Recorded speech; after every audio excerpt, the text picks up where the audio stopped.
창세기 4장 1절로 15절 말씀 보겠습니다. 제가 봉독하도록 하겠습니다.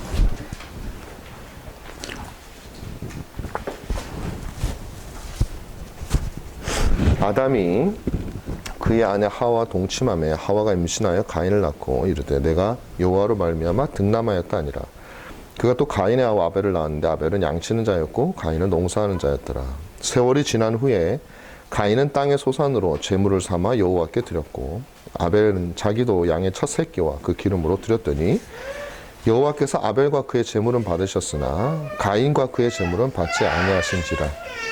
가인이 몹시 분하여 안색이 변하니 여호와께서 가인에게 이르시되 내가 분하여함은 어찌 됨이며 안색이 변함은 어찌 됨이냐. 내가 선을 행하면 어찌 낯을 들지 못하겠느냐. 선을 행하지 아니하면 죄가 문에 엎드려져 있느니라. 죄가 너를 원하나 너는 죄를 다스릴지니라. 가인이 그의 아우 아벨에게 말하고 그들이 들에 있을 때에 가인이 그의 아우 아벨을 쳐 죽이니라. 여호와께서 가인에게 이르시되 내 아우 아벨이 어디 있느냐. 그가 이르되 내가 알지 못하나이다. 내가 내 아우를 지키는 자니이까.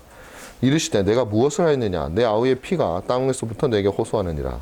땅이 그 입을 벌려 내 손에서부터 내 아우의 피를 받았은즉 내가 땅에서 저주를 받으리니 내가 밭을 갈아도 땅이 다시는 그 효력을 내게 주지 아니할 것이요 너는 땅에서 피하며 유리하는 자가 되리라. 가인이 여호와께 아뢰되 내 죄벌이 지기가 너무 무거우니이다. 주께서 오늘 이 지면에서 나를 쫓아내시온즉 내가 주의 낯을 배웁지 못하리니 내가 땅에서 피하며 유리하는 자가 될지라. 무릇 나를 만나는 자마다 나를 죽이겠나이다. 여호와께서 그에게 이르시되 그렇지 아니하다. 가인을 죽이는 자는 벌을 7배나 받으리라 하시고 가인에게 표를 주사 그를 만나는 모든 사람에게서 죽임을 면케 하시니라. 아멘. 여러분 그 지난주에 비슷한 본문을 가지고 제가 말씀을 나눴는데요. 오늘 말씀도 내용은 전혀 좀 비슷한 부분도 있고 좀 다를 수도 있습니다. 오늘 본문 말씀을 여러분들이 보시면 이 가인의 죄가 등장하게 되죠. 어떤 죄를 범했는지는 이미 여러분들께서 아실 것이기 때문에 제가 그것을 또 굳이 설명하지는 않겠습니다. 어쨌든지 분명한 사실은 가인은 심각한 범죄, 자기 동생을 죽이는 범죄를 저질렀습니다. 다시 말하면 그 아버지 아담이 지은 원죄 플러스 드디어 인간이 지은 자범죄가 이제 등장하게 되는 것이죠. 물론 아담도 타락한 이후에 자기가 지은 죄가 있을 거예요. 그렇지만 성경은 특별히 언급하지는 않습니다. 여기서 우리처럼 그대로 원죄를 물려받은 상태에서 우리가 죄를 짓듯 똑같이 죄를 짓는 가인의 모습이 나오게 됩니다. 그 죄가 굉장히 심각한 죄이죠. 그렇든 어쨌든 원죄와 자범죄를 범한 사람들이 어떤 하나님의 형벌을 받아야 되는가 하는 것들을 오늘 본문은 보여주고 있어요. 특별히 제가 여러분들하고 주목해서 볼 본문은 어디냐면요. 12절부터 나오는 것입니다. 12절, 13, 12절입니다. 뭐냐면 내가 밭을 갈아도 땅이 다시는 그 효력을 내게 주지 아니할 것이요 너는 땅에서 피하며 유리하는 자가 되리라. 이렇게 얘기하죠. 그러니까 여기서 말하는 벌이 두 가지가 나옵니다. 하나는 밭을 열심히 갈아도 이제 소산을 주지 않을 것이다 라는 겁니다. 그 전에 아담이 범죄했을 때는 땀을 흘려야 먹으리라. 땀 흘리면 먹는 거였거든요. 근데 이제는 자범죄를 또 범한 그 상태의 가인을 향해서는 땀을 흘려도 못 먹으리라가 되어버리는 거예요. 자, 두 번째 주는 벌은 뭐냐면 네가 12절 마지막 부분에 있죠. 땅에서 피하는 자가 될 것이다. 피하는 건 도망자라는 뜻이에요. 도망자. 도망 다니는 사람이 될 것이다. 그리고 동시에 너는 유리하는 자가 될 것이다. 그러니까 정착할 수가 없는 거예요. 막 돌아다니는 거예요. 홈이 없는 거예요. 홈. 고향이 없는 거예요. 가정이 없는 거예요. 자기를 지켜줄 만한 안전한 사람들이 있는 곳이 없게 되는 것이에요. 그게 바로 가인의 벌이다. 그래서 세 번째 벌은 무엇이냐면 여러분들이 벌처럼 안 보일 텐데 죽지 않는 벌이에요. 하나님께서 가인이 하나님께 말하기를 내가 그렇게 되면 사람들이 날 죽일 것 같은데요. 너 안 죽이게 해줄게. 너한테 표를 줘가지고 너 안 죽도록 해줄게.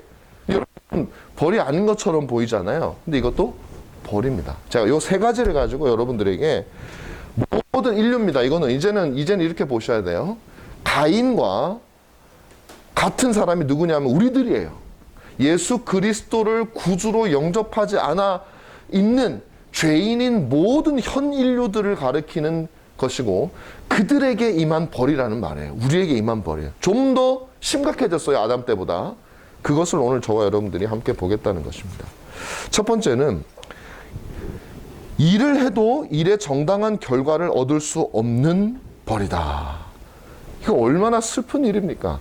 열심히 땅을 갈았는데 수고했는데 결실이 맺히지 않는 거예요. 농부가 여름에 얼마나 수고합니까? 농사 짓는다는 게 일이 얼마나 많아요. 육신적으로 얼마나 힘든 일입니까?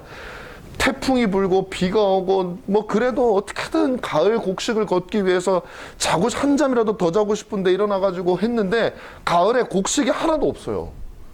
이 땅을 칠 노릇이죠. 한 해만 그렇게 해도 너무나 속상한데 평생이 그렇다고 한번 생각해 보십시오. 제가 논문을 쓸 때 있잖아요. 어떤 뭐 박사학위 논문을 쓰거나 아니면 어디 학술지에 논문을 쓰 이렇게 막 쓸 때 열심히 씁니다. 근데 제가 조금 이제 좀 부족한 부분이 이렇게 꼼꼼하게 그걸 저장을 수시로 하는 거를 잘 못해요. 저는 탁 필이 탁 받으면 쫙 나가도 딴 걸 다 까먹어. 근데 가끔 가다 보면 어떤 일이 일어나냐면 그냥 그게 휙 날아가 버려요. 한 몇 시간에 걸쳐서 쓴 내용들이 휙 날아가 버려요. 근데 뭐 그 별 내용이 아닌 거 썼을 때는 날아가도 괜찮은데요. 제가 생각해도 야 정말 좋은 아이디어다. 이게 100년에 한 번 나올까 말까 내 머리에서 나올까 말까 그런 아이디어다 하고 좋다고 하고 썼는데 그것이 날아갔을 경우에는 정말 힘들더라고요. 고통스럽더라고요. 차라리 그 부분을 안 썼으면은 그 좋은 아이디어가 한번 나온 적이 없다면 괜찮겠는데 분명히 나왔는데 생각을 할 수가 없을 때 그때는요 진짜 하기가 싫어져요. 그래서 그냥 저는 그냥 멈춰버립니다. 쉬어야 돼. 안 그러면 너무 허무감이 들어가죠. 제가 이 비유를 드리는 이유가 비교도 안 되는 비유죠. 우리가 살아가는 모든 인생이 일을 해도 정당한 이익을 얻을 수가 없다면 얼마나 힘든 일이겠냐 하는 것이죠. 우리는 인생을 살면서요 엄청나게 열심히 일을 합니다. 여러분들도 일하시잖아요. 학생들도 공부 열심히 하잖아요. 그냥 우리들은 어떻게든 눈물도 흘리면서 일을 하고 땀도 흘리면서 일을 하고 하기 싫은데 해야 되고 욕 먹으면서 해야 되고 나보다 잘난 사람도 아니고 어떻게 보면 나보다 못난 사람이 나보다 나이도 어린 사람이 나한테 뭐라 하면 자존심 상해도 하고 이 모든 것들은 왜 합니까? 어떤 결실을 얻기 위해서 하는 거예요. 그런데 오늘 본문 말씀 뭐라 하냐 가인에게 너는 수고하여도 결실을 얻지 못할 것이다라는 것입니다. 허망한 것이 허망한 인생을 살게 될 것이라는 겁니다. 말씀드린 대로 많은 아이들이 지금도 이제 제가 밤마다 요새 한 10시 넘어서 이렇게 가면요. 서연이 방이 있어요. 서연이 정신이 번쩍 들지? 내가 서연이 정신을 번쩍 들게 하기 위해서 이 예를 들은 거야. 저기 가면 방이 있어요. 딱 지나가면 깜깜하거든요. 여기가 11시에 문을 닫는데 그 전에 깜깜해져요. 그래서 불이 딱 꺼져 있는데 보면 서연이 방에 불이 딱 들어와 있어요. 참 너무 안 된 거예요, 마음이. 우리 학생들이 이렇게 피곤함을 무릅쓰고 밤에 10시, 11시, 늦은 시간도 아니죠. 요즘 특히 고3들. 그 이상 할 텐데 저렇게 공부를 열심히 하는 이유가 뭘까? 좋은 대학에 가려고 그런 거예요, 좋은 대학에. 그 좋은 대학 가면 또 끝나는 게 아니에요. 또 요새는요, 서울대학교 나와도 취직이 그렇게 안 된대요. 엊그제 신문이 나왔더라고요, 보니까. 그래서 그 취직이 안 돼가지고 그냥 그 대학생 하면서 고생 한단 말이죠. 그 취직이 됐어. 어떻게 됐는지 모르겠 됐어. 내가 좋아하든 뭐. 취직하면 또 끝나나? 얼마나 또 이제 결혼하고 자식 낳고 그 자식 키우기 위해서 고민하고. 우리의 인생이 그냥 3, 40대가 보내잖아요. 50대까지. 그리고 이제 60대, 70대 가면 이제 노후가 된단 말이에요. 노후가. 근데 막 열심히 준비를 해가지고요. 3, 40대 열심히, 그러니까 다른 놀지도 제대로 못하고 열심히 공부하는 사람, 결국에는 뭘 위해서 하는 겁니까? 가만 보면은 노후를 위해서 하는 거예요. 노후를 위해서. 사실 따지고 보면 그것도 좀 그래요. 건강할 때 좀 놀러도 다니고 건강할 때 세계도 다니고 그래야 되는데 건강할 때 그냥 젊을 때는 못 하고 있다가 나이 들어가지고 여행을 돈은 뭐 어쨌든 뭐 잘 열심히 해서 돈을 벌었다 쳐요. 그 여행을 다니면 뭐 해요? 다리가 아파서 가지를 못 하는데 정말 올라가야 될 곳에 가지를 못하는 인생이 참 그래. 어쨌든 그걸 위해서 우리가 열심히 수고하는데 만약에 그 노후가 없다고 생각해 보세요. 내가 온 힘을 다해서 내 인생을 바쳤는데 노후가 너무 비참하다고 생각해 보세요. 그 인생이 얼마나 허망하겠습니까? 열매가 없는 거예요. 내가 수고한 것에 대한 열매가 없는 거예요. 개미가 여름에 쉬지 않고 그렇게 열심히 일한 것도 겨울에 따뜻하게 지내보려고 한 건데 겨울 돼도 추워보세요. 차라리 노는 게 낫지. 그런 생각 안 들겠습니까? 열심히 일한 사람일수록 허무해지는 겁니다. 우리의 인생은 바로 그런 것이죠. 땅을 일구는 수고와 고민과 눈물과 땀으로 가득 찬 우리의 인생 60년, 70년을 살았는데 오늘 본문은 뭐라고 말하냐면 네 인생 동안 평생을 무엇을 위해서 했는지 모르겠지만 그렇게 노력하고 수고해도 결과적으로 아무것도 거두지 못하리라. 이거는 노후에 거두지 못하리라는 얘기가 아니에요. 노후도 인생이잖아요. 그 다음이죠. 그 다음에 우리에게는 아무것도 남는 것이 없게 되어 있어요. 죄인들에게는. 어떤 사람은 아까 말씀드린 대로 이렇게 말할 거예요. 아이고 열심히 일하면 그래도 노후에 노년에 윤택한 노년이 기다릴 확률이 훨씬 높습니다. 제가 미국에서 공부하다 보니까 진짜 미국 노인들은 다 행복하게 살더라고요. 그냥 은퇴해가지고 연금 많이 나오겠다. 집을 갖다가 그냥 다른 사람 전세 주고 그 집에서 나오는 월세, 전세가 없지 미국은. 월세 주고 한 달에 2,000불, 3,000불 이렇게 나오면 그거 가지고 캠핑카 하나 사가지고 미국에 또 전국에 또 국립공원이 좀 많습니까? 평생 다녀도 모자라요. 그거 딱 실어가지고 그냥 부부가 그냥 어디 국립공원 가가지고 캠핑장에서 그 차에 세워놓고 한 달 살아요 거기서. 그 경치 좋은 데서. 그러다가 지겨우면 또 딴 데 캠핑장 가가지고 저녁을 떠나. 그러다 보면 나이가 더 이상 움직이지 한 몇십 년을 그렇게 다녀요. 돈은 다 거기서 연금하고 세 받아가지고 나오고. 아이고 노년이 얼마나 좋은지요. 제가 아는 그 장로님은요, 함장은 제때 한 말씀 드렸을 거예요. 화이자에서 은퇴하는 그냥 돈도 많이 벌고 막 그러다 보니까 매일 크루즈 여행을 그렇게 다니시는 거예요. 좀 장로님이신데 교회도 자주 빠지세요. 크루즈 여행 다니시느라 열심히 다니세요. 그 세상적으로 보면 얼마나 노후가 편하고 좋습니까?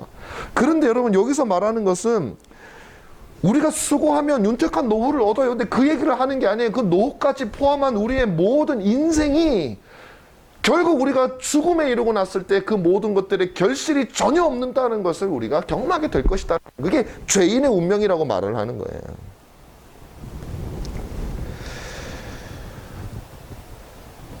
노년을 포함해서 여러분이 살아왔던 그 인생에 대해서 여러분 우리가 어떤 결과를 얻을 수 있을까요? 그리스도 밖에 있는 자들이 죄인은 자신의 인생 전체에 걸친 수고와 눈물과 그 결과를 얻을 수 있겠습니까?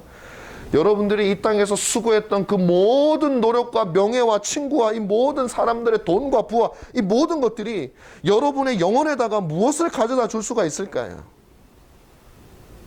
우리가 마지막 백보자 심판대 앞에 서게 되었을 때에 그것이 하나님 앞에서 여러분의 수치를 단 한 점이라도 가려줄 수 있을까요?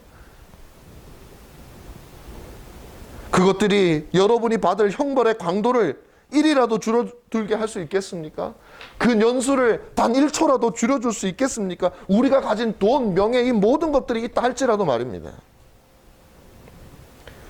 우리가 온 힘을 다하여 지치도록 살았던 이 땅의 삶은 우리 영혼에 대해서는 아무것도 가져다 줄 수가 없어요. 허무해요. 그냥 사라져버려요. 마치 손에서 빠져나가는 물과 같은 것이 될 것입니다. 하나님 앞에 섰을 때 말입니다. 일구었던 그 밭에 기와 엉겅퀴만 나게 될 것입니다. 그러므로 여러분들께 말씀을 드립니다. 이 땅에서 혹시 내가 공부도 열심히 하고 뭐도 열심히 해서 남들보다 조금 더 많은 것을 거두었다고 생각하시는 분이 혹시 계시다면 자만해서 안 됩니다. 그리스도가 없으면 그 모든 것들은 썩어 없어질 것에 불과한 것이에요. 마태복음 6장 19절에 너희를 위하여 보물을 땅에 쌓아두지 말라. 거기는 좀과 동록이 해하며 도둑이 구멍을 뚫고 도둑질한다 그랬어요. 이 땅에서 우리가 쌓은 것은 다 흘러 도둑 맞고 썩어버리고 동록이 들고 그렇게 되어져 버리는 것입니다. 혹 여러분의 노후를 지금부터 고민하시며 또 젊은 사람부터 또 아주 신중한 사람은 또 그런 사람이 젊어서부터 늙어서 살 걸 고민하는 아주 좋은 거예요. 좋은 습관이고 좋은 생각이에요. 그러나 그거 가지고 안심해서는 안 된다는 것이죠. 우리 인생 이후에 우리가 어떤 열매를 거두게 될지 여러분들은 생각해 보셔야 됩니다. 그러므로 여러분 모두가 다 여러분이 이 땅에서 하는 모든 수고가 가치를 바라는 아름다운 열매가 되기 위해서는 그리스도께로 달려와야 돼요. 진정으로 예수 그리스도를 믿고 섬기는 일이 있지 않고서는 여러분들은 가인이 얻었던 네가 밭을 갈아도 땅이 다시는 그 효력을 너에게 주지 않을 것이라고 하는 벌을 받게 될 것입니다. 반면에 이 땅을 살아가면서 삶이 어렵다고 생각하시면서 낙담하시는 분 계십니까? 아, 예수 믿는데 왜 이렇게 힘들어? 난 누구보다도 더 노력하고 나는 예수 안 믿는 사람만큼이나 수고하고 노력하고 고민하고 힘쓰고 눈물을 흘리며 살아가고 있는데 뭐가 이렇게 힘들어? 원래 힘든 거예요, 삶은. 그죠? 아담 때문에 그래, 그거는. 그건 뭐 예수를 믿건 안 믿건 아담의 자손인 이상 우리 모두는 다 힘이 들어요. 인생은 그런. 그래서 하나님이 땅을 갈아야 먹게 한다고 힘든 겁니다. 노년이 어렵고 힘들다고 인생이 허무하다고 실패한 인생이라고 여러분 절대로 좌절하지 마십시오. 충분히 그럴 수 있죠. 나이 들어서 내가 남들처럼 떵떵하게 살지 못하면 왠지 내 인생은 실패한 인생 같고 쭈그러들고 그럴 수가 있습니다. 그러나 오늘 본문 말씀은 그렇게 하지 말라는 것입니다. 그것은 하나님에 대한 불신앙이라는 거예요. 여러분들이 그리스도 안에 있다면 여러분들은 아직 인생이 끝나지 않았습니다. 아직까지 열매를 있냐 없냐 거두는 시기가 아니에요. 그건 사람들이 바라보는 것이죠. 그 열매는 여러분들이 죽음이라고 하는 관문을 통과한 이후에 우리에게 주어질 것이냐 말 것이냐 결정되어질 것이니 아직 실망하기에는 이르다는 것입니다. 우리는 이 땅에서 결실을 누리기 위해서 살아가는 존재가 아니에요. 영적인 사람들은, 그리스도의 자녀들은 이 땅에서 뭔가 끝장을 보기 위해서 사는 사람이 아니에요. 우리의 인생은 아직 끝나지 않았어요. 결승전에 도달하기 전에 잠자는 토끼처럼 미리 좌절하거나 미리 환호를 해서는 안 된다는 것입니다. 끝까지 우리의 인생을 달려가십시다. 신자에게는 이 저주를 벗어날 수 있는 능력이 있어요. 밭을 갈아도 소산을 얻지 못하는 이 저주를 극복할 능력이 신자에게는 있습니다. 하나님께서 주십니다. 우리는 가인의 저주, 아담의 저주에서 벗어난 사람들이, 그러므로 내 결실이 많다고 자랑할 것도 없고 없다고 실망하지 마십시오. 하나님께서는 약속하셨어요. 너희가 그리스도 안에 있으면 이 가인의 저주에서 벗어날 것이고 우리 인생의 모든 과정을 달려간 후에 우리에게는 그 인생에 합당한 상급이 반드시 주어질 거라고 주님께서는 그 자녀들에게 약속하셨다는 사실을 기억하셔야 돼요. 두 번째 오늘 본문이 가인에게 주는 형벌은 뭐냐면 도망자와 방랑자가 되도록 하는 거예요. 도망자와 방랑자. 여러분, 도망자는 괴로워요. 여러분 쫓기고 있다. 여러분들이 뭐 그럴 일은 없겠지만 범죄를 졌어요. 아주 심각한 범죄를 졌어요. 근데 다행히 안 잡혔어요. 현상수배가 딱 걸렸어요. 그러면 도망자예요. 어딜 가나, 이제 어딜 가. 사람들 보면요, 다 날 보는 것 같아. 이거 안 봐요. 사람이 보지도 않아. 근데도 그렇게 보이는 것 같고 그냥 자기가 두렵고 불안하고. 우리 옛말에 그런 사람 있잖아요. 때린 사람은 발 뻗고 못 자도 맞은 사람이라고 안 해. 때린 놈은 발 뻗고 못 자도 맞은 놈은 잘 때 발 뻗고 자는 거예요. 여러분, 가인이 받은 벌은 뭐냐면 도망자의 벌입니다. 도망자의 벌. 계속 범죄자로 살아가는 것이에요. 어쩌면 숨어서 하는 것보다 감옥에 가는 것이 더 좋다고 생각할지 모릅니다. 이게 바로 도망자. 또 하나가 있는데 유리하는 사람의 벌입니다. 유리한다는 건요, 어디 정착하지 못하고 계속 돌아다니는 거예요. 왜 정착하지 못하고 돌아다니겠어요? 자기 집이 없어요. 자기를 마저줄, 안전하게 지켜줄 그 호흡이 없어요. 호흡이. 가족들도 없어요. 그냥 방랑하는 거예요. 쉽게 말하면 노숙자예요. 노숙자. 집이 어디요? 그럼 서울역 1번 출구요. 뭐 이런 거예요. 얼마나 불쌍합니까? 도망자도 불쌍한데 유리자가 되어가지고 어디를 가야 안전할지 모르고 정착할 곳이 없는 인생이란 얼마나 불쌍한 사람입니까? 집이라는 것은요, 쉼의 장소예요. 가족이라는 것은 우리의 힘이 되는 것이에요. 그러니까 집과 가족이 없는 사람은 그 자체로 피곤한 것이죠. 고아와 같은 것이죠. 그런데 아까 말씀드린 대로 도망자와 합쳐지면 너무너무 힘들게 되는 거예요. 저는 이렇게 생각을 해요.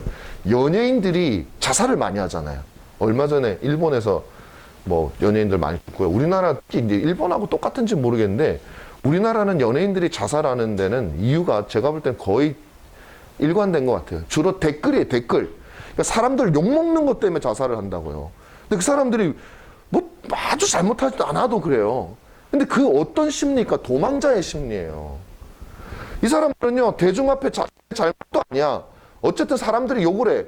근데 이 댓글을 보니까 다 욕을 하는 거예요. 밖에 나가지를 못하는 거예요. 나가면 저 사람도 날 욕하는 것 같고 저 사람도 날 욕하는 것 같고 집에 있어도 불안하고 이 사람은 도망자와 유리자가 합쳐진 거예요. 그래서 어디에 가도 마음이 편하지 않기 때문에 죽음으로 끊어버리는 거예요. 그거를.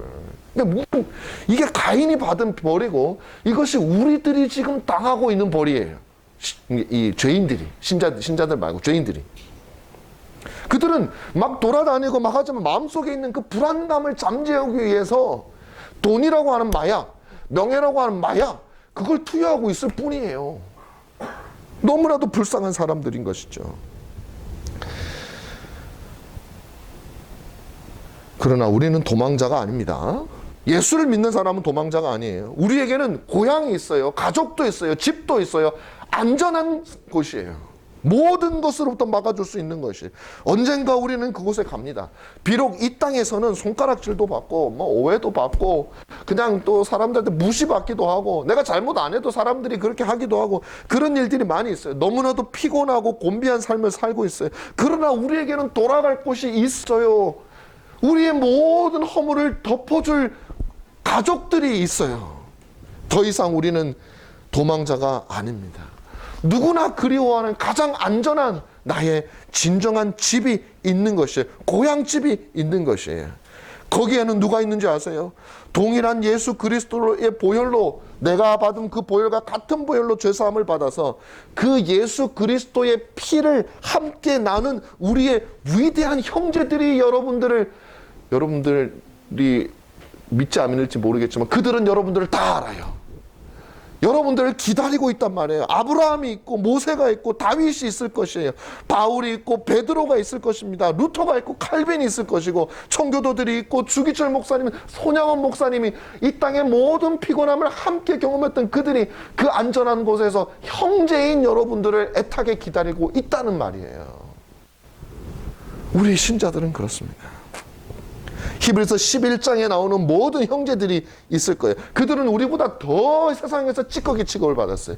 심지어 그들 가운데는 톱으로 켜는 고난을 당하여 죽은 사람들도 있어요. 그러던 그들이 이제는 안전한 자신의 영원한 집에서 우리를 기다리고 있다는 거예요. 형제로, 손님이 아니라 형제로.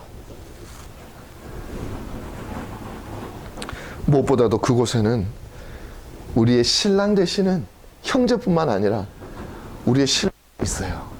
세상에서 제일 든든한 신랑이에요. 제일 부자고 제일 성품 좋고 제일 인자하고 제일 사랑 많은 우리의 신랑도 있는 곳이에요. 그거 우리 집 아닙니까? 우리가 당한 모든 고난을 다 당하신 분, 자신의 살을 찢고 피를 쏟아서 우리를 구원하신 우리의 진짜 신랑 되신 그리스도께서 그곳에 계십니다. 우리가 이 땅에 수고하고 땀 흘릴 때 우리 주 예수 그리스도께서는 지금도 우리를 향해 말할 수 없는 탄식으로 기도하고 계시는 우리의 신랑이 그곳에 계신다는 거예요. 우리를 기다리고 계신다는 거예요.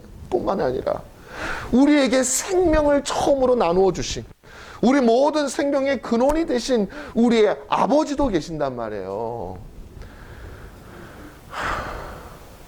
그곳이 우리 집입니다. 우리는 갈 곳이 있는 사람들이에요. 그러나 그리스도 밖에 있는 자들은 그 인생 자체가 떠돌아다니는 인생이에요. 갈 곳이 없어요. 도망자예요. 마지막으로 주어진 형벌은 죽음을 면하는 형벌입니다. 죽음을 면하는 형벌. 여러분, 죽음을 면하는 형벌이라는 것은 벌이 아니라 축복 같죠. 아니, 죽음을 면하게 해주는데 아까 말씀드렸죠. 가인이 하나님 나를 갖다가 도망자와 유리자가 되게 하면은 내가 여기서 떠나면 그 다른 사람들 뭐 그게 자기 형제든 누구든 하여튼 있는데 그럼 그들이 나를 죽이려고 그럴 텐데 하나님 나 어떻게 해요? 그랬더니 하나님 살려준대요. 그러니까 가인이 얼마나 좋았겠어. 아 살려준대 다행이다. 역시 하나님은 자비야. 자비 맞아요. 하나님의 자비예요. 그런데 정말 이게 살려주는 게 정말 자비일까? 물론 하나님은 자비를 베푸셨지만 그에게 정말 자비일까? 우리는 한번 생각해 볼 방법이 있다는 것이죠. 무슨 말이냐면 열매 없는 삶, 도망하며 방랑하는 삶, 이건 끝내야 되는 거거든요. 이거 끝내야 돼요. 오죽하면은 연예인들이 그게 너무 괴로워서 죽음이 차라리 낫거든요. 그것을 끝낼 수 있는 유일한 방법이기 때문에. 그래서 그들은 죽는단 말이에요. 그런데 그들에게 그 죽음이라는 방법마저도 뺏어가 버린다면, 물론 죽어서는 안 되죠. 안 되죠. 그러나 그 고통을 받는 사람의 입장에서는 그 고통이 너무 크기 때문에 죽는 것이 유일한 탈출구였다는 거예요. 그들 생각에는. 물론 견디어내면 또 다른 방법이 있겠지만 그런 마음이었다는 거죠. 근데 그 탈출구마저 뺏어가 버릴 때 그들의 고통은 얼마나 크겠어요. 이것은 그 열매 없는 삶, 그 다음에 유리방황하는 삶, 도망하는 삶, 그 비참한 삶이 영원토록 이어지게 될 것이라고 하는, 죽음마저도 그것을 끊을 수 없을 것이라고 무시무시한 하나님의 형벌을 알려주고 있는 것이에요. 허무하고 심장이 찢어질 듯한 도망자의 삶. 여러분, 우리가 죽어서 우리가 이대로 죄인으로 그리스도를 알지 못하고 이대로 숨을 마감하고 죽음을 이루게 되었을 때 우리에게 주어지는 그 비참한 삶을 끝낼 방법이 없어요. 그곳에서 여러분들이 아무리 고생을 해도, 그곳에서 아무리 땀을 흘리고 피를 흘리고 눈물을 흘려도 답이 없어요. 보상이 없어요. 인정도 없어요. 피할 곳도 없어요. 그곳에는. 그리고 무엇보다 끝이 없어요. 죽음이 없으니까. 마태복음 18장 8절에는 만일 내 손이나 내 발이 너를 범죄하게 하거든 찍어내버리라. 장애인이나 다리 저는 자로 영생에 들어가는 것이 두 손과 발을 가지고 영원한 불에 던져지는 것보다 나으니라 라고 얘기를 했어요. 죽음이 없는 것은 불행입니다. 여기서는. 지옥에서는 죽음이 없는 게 불행이에요. 제발 날 좀 죽여주세요. 안 돼. 그게 가인의 자손들이 받을 형벌이에요. 그러나 신자에게는 하나님의 은혜가 넘쳤어요. 우리는 아담의 자손이기는 하지만 가인의 자손은 아니에요. 우리에게 죽음이 있습니다. 그러나 이 죽음은 이 땅에서의 모든 고난을 끊어낼 복된 죽음입니다. 신자의 죽음은 너무나 복됩니다. 비록 그들을 떠나보내는 가족들의 입장에서는 헤어지기 때문에 슬픈 것이 맞아요. 슬플 수 있어요. 울어도 괜찮아요. 눈물 나는데 울어야지, 보고 싶은데. 그래요. 어떤 면에서는 슬퍼요. 그러나 신자의 죽음만큼 복된 죽음은 세상에 존재하지 않아요. 신자들 중에서는 어쩌면 이 땅에서 소득 없는 삶을 살았던 사람도 있을 거예요. 하나님, 지금 가인에게 말하는 그 형벌이 바로 이 땅에서 나에게 주어진 형벌입니다. 내가 수고하고 노력하고 모든 것을 했지만 소득이 없어요. 내가 마치 도망자 하나 된 것처럼 사람들에게 손가락질 당하며 살아요. 예수의 이름을 전했더니 사람들이 날 미친 사람이래요. 내가 갈 곳이 없어요. 뭐 어딜 가나. 심지어는 교회 동료들조차도 나를 비난해요.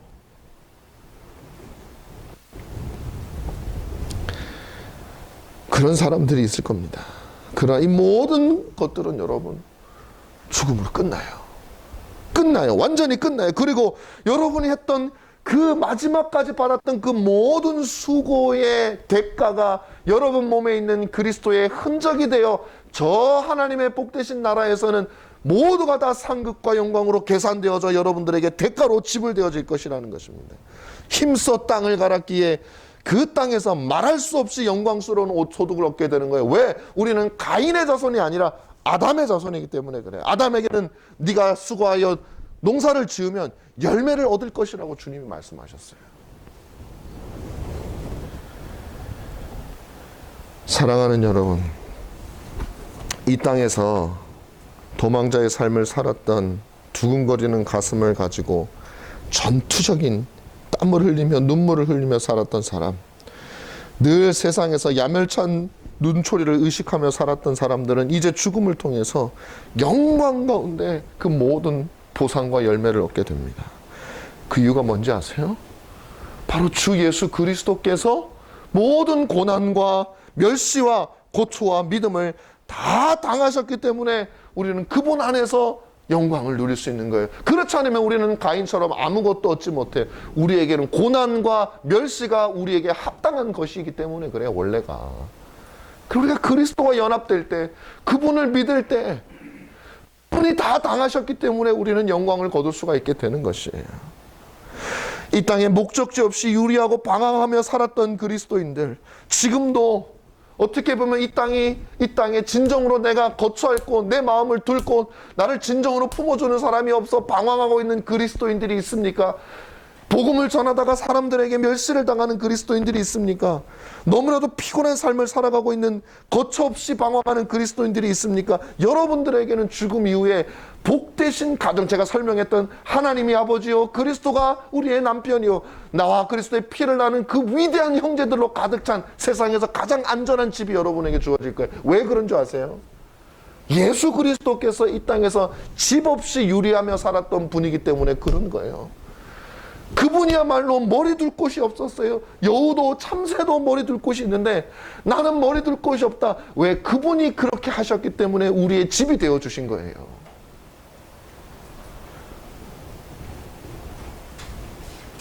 요한복음 14장 1절에서 너희는 마음에 근심하지 말라. 하나님을 믿으니 또 나를 믿으라. 내 아버지 집에 거할 곳이 많도다. 그렇지 않으면 너희에게 일렀으리라. 내가 너희를 위하여 거처를 예비하러 가노니 가서 너희를 위하여 거처를 예비하면 내가 다시 와서 너희를 내게로 영접하여 나 있는 곳에 너희도 있게 하리라. 우리 주님이 이 땅에서 거처 없었으나 그분이 저곳에 거처를 마련하셨고 우리를 다시 부르겠다고 약속했기 때문에 이 땅에서 여러분 유리하시고 이 땅에서 우리가 수고한 대가를 혹시 얻지 못한다 할지라도 여러분 신자답게 사십시오. 여러분의 양심이 명하는 대로 옳다고 말하는 대로 어디서든 사십시오. 남이 해주든 말든 그렇게 사십시오. 그러면 여러분들은 주님의 거처에 들어갈 자격이 있는 거예요. 이 얼마나 복된 약속입니까? 약속은 주 예수 그리스도 안에 있는 하나님의 자녀들에게 주어진, 다시 말하면 가인이 모든 인간들, 그리스도 안에 있지 않은 모든 인간들이 받아야 될 이 가인의 무시무시한 세 가지 형벌을 벗어나게 해주시는 하나님의 자녀들에게 주신 약속이라는 것을 여러분이 깨달으시고 부디 그 길을 걸어가시는 저와 여러분이 되시기를 간절히 축원합니다. 기도하겠습니다.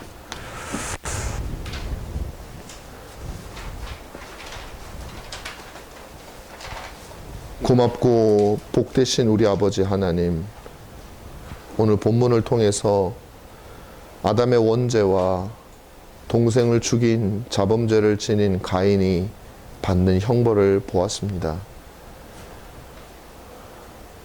아무리 수고하며 땅을 갈아도 소득을 얻지 못할 것이라는 너무나도 끔찍한 형벌입니다. 평생 유리방황하며 도망하며 살아야 되겠다는 비참한 형벌입니다.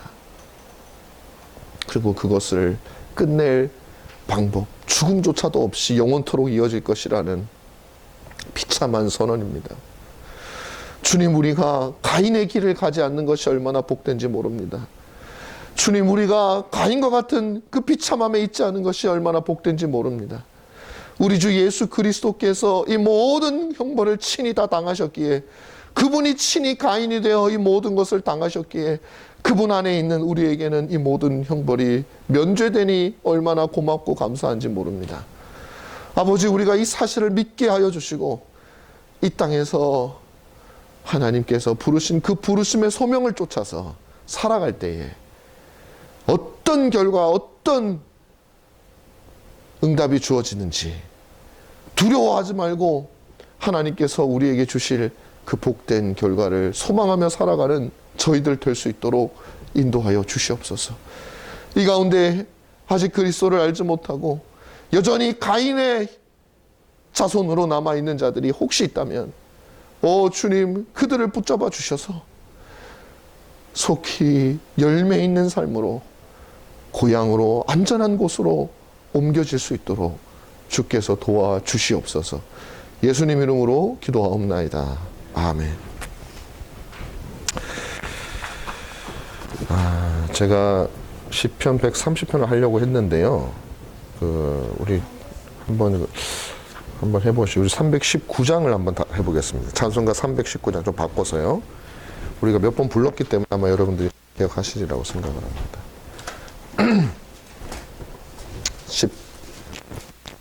319장. 요한복음 14장 1절에서 11절까지의 말씀을 가진 너희는 마음에 근심하지 말고 하나님 믿고 나를 믿으라. 아버지 집에 거할 곳이 많으니 초소를 예비하러 가노라. 내 너희 위해 초소를 예비하면 또 너희를 내게로 영접하여 나 있는 곳에 너희 영원토록 머물게 하리라.